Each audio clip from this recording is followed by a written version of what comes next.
And while it is true that the community had a vision, and it was a really good vision, it also took a developer to have a similar vision to implement it. And this particular development company had that vision. They owned or had contracts on the property that was an old drive-in movie theater, kind of derelict. You know, you probably didn't want to take your kids there on a Saturday night. It wasn't a drive-in there, it was a multiplex. But by then it had become a multiplex, and it still wasn't really good. And they had an amazing vision for the site. So we went through, and it was, I think as Bruce said earlier, this is one of the few, or one of the first of its kind that have come online recently. At that time, it was pretty radical, but we worked through it with them. We worked through the mixed-use concept, through the streets, through the retail, where the retail should be, what kind of retail it should be, where the open spaces should be, how the road should work, how the parking should work.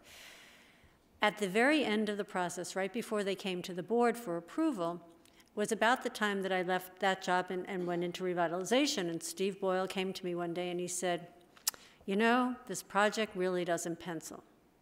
And I looked at him like, are you kidding me? We have worked on this so hard. What do you mean it doesn't pencil? You're not going to build it? And he said, well, I'd really like to talk to you about an actual public-private partnership, a tax increment financing proposal.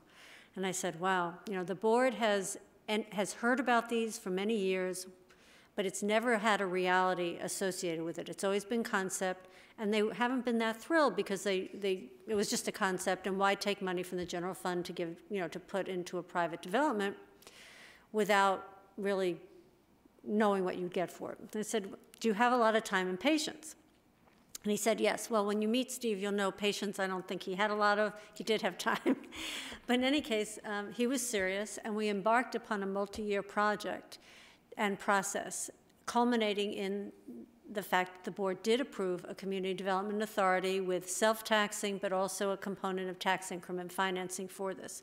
It's the one and only time our board has done it. What I say about this project is it was the right place, the right time, the right project, and the right developer, and the right mentality on the part of the board. The board was changing into to understanding how important public-private partnerships are. Even though they've been part of our lexicon for a lot of years, the building you're sitting in was the result of one.